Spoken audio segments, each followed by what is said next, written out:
चिंटू एक छोटे से गांव सोनापुर में रहता था। उसका परिवार गरीब था।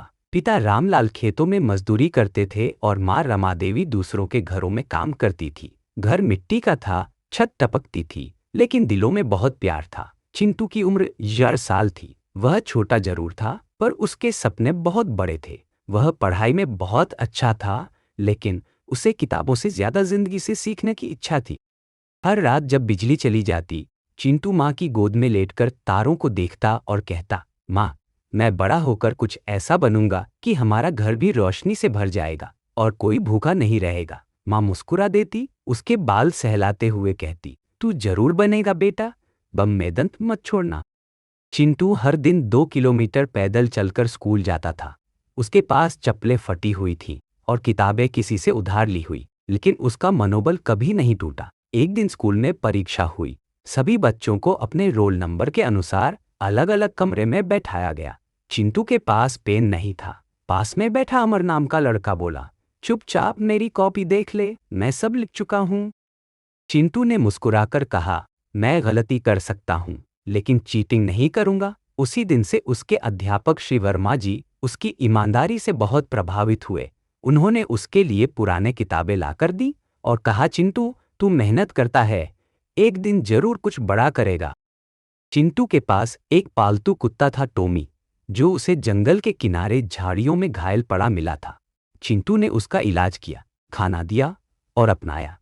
टॉमी अब उसका सबसे अच्छा दोस्त बन गया था। टॉमी और चिंटू हर सुबह खेतों में दौड़ते, स्कूल के रास्ते साथ जाते और रात को एक दूसरे के साथ सोते। एक दिन गांव के पास की नदी में बाढ़ आ गई।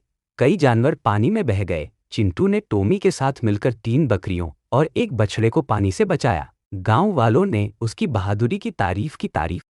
कुछ ही दिनों बाद गांव में खबर फैली कि जंगल से एक शेर आ रहा है और गांव के मवेशियों को उठा रहा है। गांव वाले डर गए। बच्चों को स्कूल भेजना बंद हो गया। गांव का सरपंच बोला, जो भी इस शेर को पकड़वाएगा उसे 10 रुपए इनाम मिलेगा। यह सुनकर चिंटू सोच में पड़ गया। वह जानता था कि यह खतरनाक है, लेकिन वह गांव वालों की मदद करना चाहता था। अगले 2 दिन चिंटू और टॉमी ने पिंजरा बनाने में मदद की।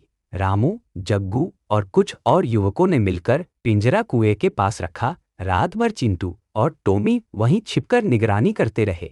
अगली सुबह जैसे ही सूरज निकला, चिंटू की आंखें चमक उठी। शेर पिंजरे में फंस गया था। गांव वाले दौड़ते हुए वहां पहुंचे। सबने देखा, शेर सही सलामत पिंजरे में था। सरपंच ने तुरंत कहा, यह किसका काम है? रामू और जग्गू बोले, यह सब चिंटू की सम और साहस से हुआ है। गांव में बड़ा आयोजन हुआ। चिंटू को मंच पर बुलाया गया। सरपंच ने उसे ₹10 का इनाम, एक ट्रॉफी और गांव का सबसे साहसी बालक का सम्मान दिया। उसके अध्यापक वर्मा जी ने कहा, यह सिर्फ शेर को पकड़ने की कहानी नहीं है, यह उस बच्चे की कहानी है जिसने डर को हराकर समझदारी दिखाई। मीडिया भी गांव में आई और चिंटू की कहानी टीवी और अखबारों में छपने लगी। चिंटू को एक शहर के स्कूल में फ्री स्कॉलरशिप दी गई। वहां की सबसे बड़ी बोर्डिंग स्कूल ने कहा, हम चिंटू की पढ़ाई का पूरा खर्च उठाएंगे। माँ की आंखों में आंसू थे। चिंटू शहर चला गया। वहां उसने और भी मेहनत की। पहले तो उसे बहुत मुश्किलें आई, भाषा की, माहौल की, बड़े बड़े बच्चों के बीच खुद को साबित करने की, लेकिन उसने हार नहीं मानी। हर रविवार वह माँ को चिट्ठी लिखता और टॉमी को याद करता। चिंटू स्कूल टॉप करता गया। फिर उसने इंजीनियरिंग में प्रवेश लिया और एक दिन एक बड़ा आविष्कार किया, कम दाम की सोलर लाइट, जिससे गांवों में बिजली पहुंचाई जा सके। उसे एक बड़ी कंपनी में नौकरी मिली और फिर उसने अपनी खुद की कंपनी शुरू की, सपनों की रोशनी नाम से। चिंटू अब भी वही है, विनम्र, दयालु और जमीन से जुड़ा हुआ। उसने गांव में एक स्कूल और एक पुस्तकालय बनवाया, जहां हर बच्चा मुफ्त में पढ़ सकता है। गांव के बच्चे अब कहते हैं, हम चिंटू भैया जैसे बनना चाहते हैं।